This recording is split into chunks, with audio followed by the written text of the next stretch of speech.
Good day, everyone! Today, our group will be discussing the Chapter 3, which is the Code of Ethics for Professional Teachers. Resolution number 435, Series of 1997.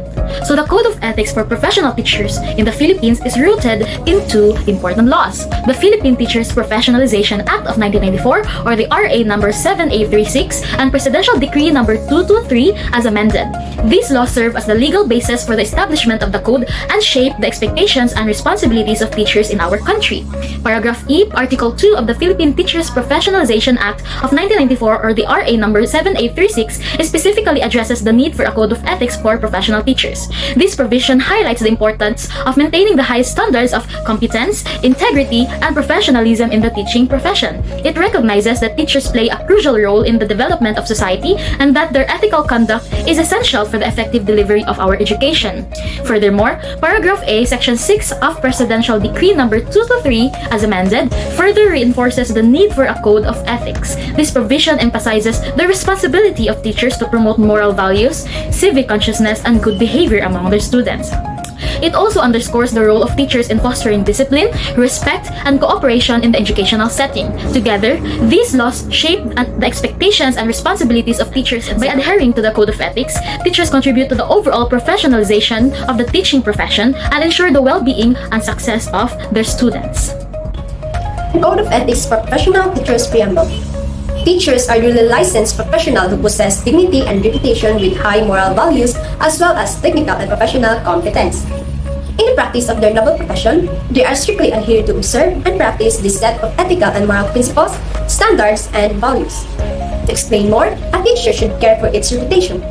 He or she must have the values and dignities of its own. He or she must serve as a role model since they are a part of the community. To be a professional or licensed professional teacher, he or she must pass the licensure examination for teachers, or what we call the LEAP exam.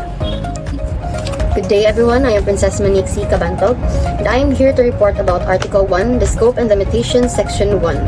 It stated that the Philippine Constitution provides that all educational institutions shall offer a quality education for all the Filipino citizens, a vision that requires professionally competent teachers committed to its full realizations. Indeed, in a school, it is at most best that teachers should be equipped with the proper knowledge, skills, and manner in serving our Filipino citizens with the learning and knowledge that they could share. And it should be a safe place where our Filipino citizens, mainly students, shall expand their knowledge and render the best of the quality education that they can offer.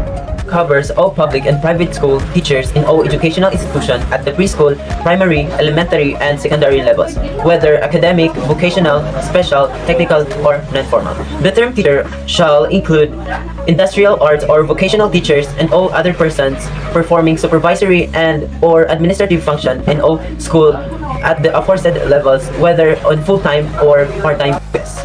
Let's remember that this code of ethics, it covers both public and private schools from preschool to secondary level. And even here, it also includes supervisory or administrative function in schools like principals and supervisors, even if they are not entirely teaching. Article 2, Section 1, the schools are the nurseries of the citizens of the state. Each teacher is a trustee of the cultural and educational heritage of the nation and is under obligation to transmit to learners such as heritage as well as to elevate national morality, promote national pride, cultivate love of country, instill allegiance to the Constitution and respect for all duly constituted authorities, and promote obedience to the laws and state. So, the teachers as trustee of the national cultural educational heritage have a profound influence to the development of future citizens by transmitting the heritage, promoting national pride, and instilling respect for the Constitution and laws. Teachers help cultivate responsible, informed, and patriotic individuals who contribute positively to the society. Their role is essential in shaping the moral and civic foundation of the nation. Article 2, Section 2. Every teacher or school official shall actively help carry out the declared policies of the state and shall take an oath to this effect. Teachers and school officials hold a pivotal role in shaping the minds and values of future generation. As public servants, they are not only educators but also active participants in the implementation of this policy. It is essential for them to embrace their responsibilities fully, which includes taking an oath to uphold and carry out these policies. This commitment ensures that the educational system aligns with the broader goals of the state, promoting national development and welfare. Section 3. teacher must prioritize their well-being, including physical, mental, and moral fitness, for the benefits of their students, the school, and the nation. Section 4. Every teacher must be fully committed to their job and dedicated to fulfilling their responsibilities. So a teacher shall not engage in the promotion of any political, religious, or other partisan interest, and shall not directly or indirectly solicit, require, collect, or receive any money, service, and valuable material from any person or entity for such purposes.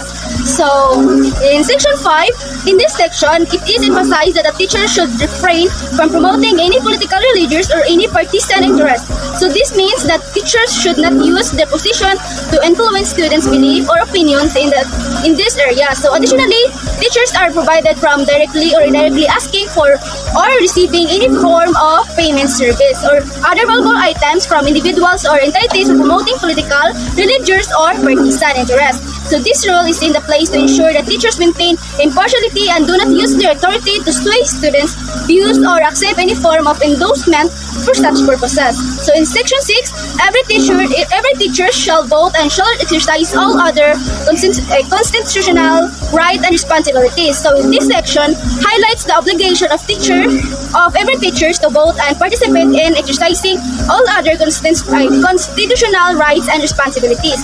So it underscores the importance of teachers being actively involved in the democratic process by exercising their right to vote and engaging in other civic duties outlined in the Constitution. By fulfilling his responsibility, teachers set a positive example for their students and demonstrate the importance of civic engagement and upholding democratic principles. So, by adhering to these sections of the Code of Conduct, teachers demonstrate professionalism, uphold ethical standards, and contribute to create a fair and unbiased learning environment for students.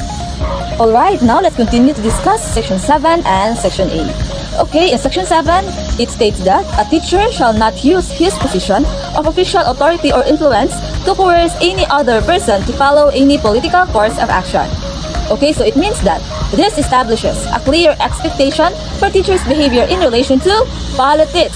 It also emphasizes that teachers should not abuse his or her position of power to manipulate or force others to adopt specific political beliefs or engage in political activities. Okay, so this is Section 8. So it states that every teacher shall enjoy academic freedom and shall have the privilege of sharing the product of his researches and investigations, provided that if the results are inimical to the declared policies of the state, they shall be drawn to the proper authorities for appropriate remedial action. Okay, so this emphasizes that teachers have the right to academic freedom, which includes the freedom to conduct researches, explore ideas, and share their findings with others. Teachers has the privilege of sharing research, which means that they can share their findings with their colleagues, with their students, and the wider academic community, contributing to the collective knowledge and advancement of their respective fields. Okay. Hello everyone, I am Irish Miss Pao and I will be discussing to you the Article 3, which is entitled The Teacher and the Community.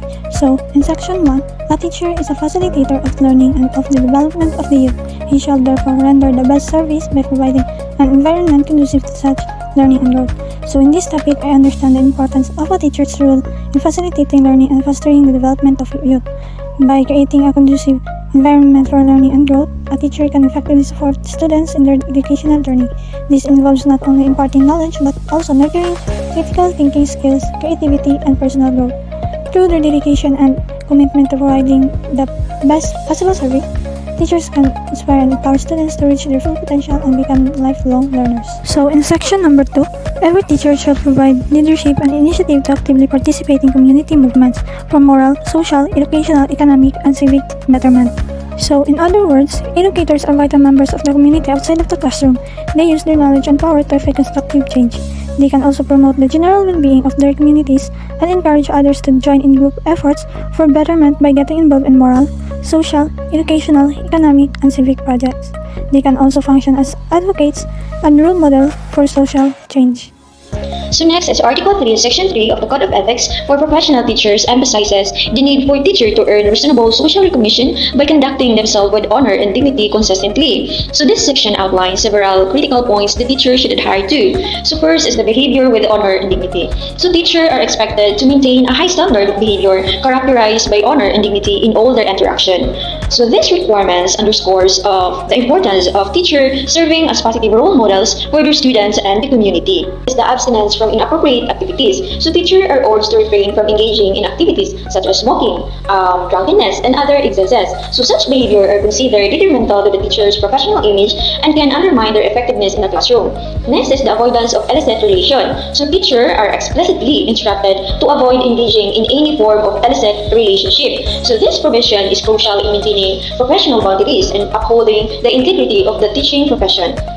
So Article 3, Section 4 stated that every teacher shall live for and with the community and shall therefore study and understand local custom and tradition in order to have a sympathetic attitude, therefore refrain from discouraging the community. This section of the Code of Ethics for Professional Teachers emphasizes the importance of teachers being active, understanding, and respectful member of their communities. So this section outlines several key points. So first is living for and with the community. So teachers are encouraged to be active participants in their communities. This is not only living in the community but also contributing to it in meaningful ways. So these include participating in community event, volunteering, or simply being a good neighbor. And next is understanding local costume and tradition. So as a teacher, we are encouraged to study and understand the local costume and tradition of our community. So this understanding can help us to be more effective in our teaching strategy, our teaching method, and also it can help us to build a stronger relationship with our student and their family. And next is having a sympathetic attitude. So by understanding local costume and tradition, we as a teacher can develop a sympathetic attitude towards our community. Article 3, Section 5. Every teacher shall help school keep the people in community informed about the school's work and accomplishment as well as the needs and problems. So teachers play a crucial role not only in the academic development of students but also in fostering strong connections between school and community. One of its essential responsibilities of every teacher is to help the school keep the community informed about its work, accomplishments, needs, and problems. These engagements promote transparency, builds trust, and encourages community involvement in educational processes. Article 3, Section 6. Every teacher is an intellectual leader in the community, especially in the barangay, and shall welcome the opportunity to welcome such leadership when needed, to extend counseling services as appropriate, and to actively be involved in matters affecting the welfare of the people. Teachers may not only be educators within the classroom but also serve as intellectual leaders within their communities, particularly at barangay level. This influence extends beyond academic instruction to provide leadership, counseling, and actively involvement in community welfare matters. Embracing this role enhances the well-being and development of community as a whole. Section 7. This section emphasizes the importance of teachers having good working relationships with everyone they interact with. This includes other professionals. This could be school staff, teachers from other schools, or professionals from different fields who you collaborate with. And then the second one is government official. This might involve interacting with people from Department of Education or local government on school-related matters. And then the last one is the community. This includes parents, students, and the general public. Teachers are expected to be respectful, approachable, and professional in all these interactions. So this helps create a positive and collaborative environment for learning. So Section 8, so this section acknowledges that teachers have the freedom to practice their religion. However, it restricts them from using their positions or influence to convert others to their faith. So this is to ensure that students and colleagues feel respected regardless of their religious beliefs. This section means interpersonal skills are crucial in talking to parents, who are often the most concerned for their children's success. These skills foster a team environment where everyone works together for mutual support and development. This section means when a parent has a problem with a student, it is crucial to address their concerns. They may know the child is good in their subjects but not in activities or exams. To ensure fair grades, high examination papers or tasks, be cautious when criticizing a student's shortcomings, as parents may not accept it. It is important to recognize that some parents may be smart at home but not in class. Sometimes the teacher may drop the child, but it is crucial to inform the parent.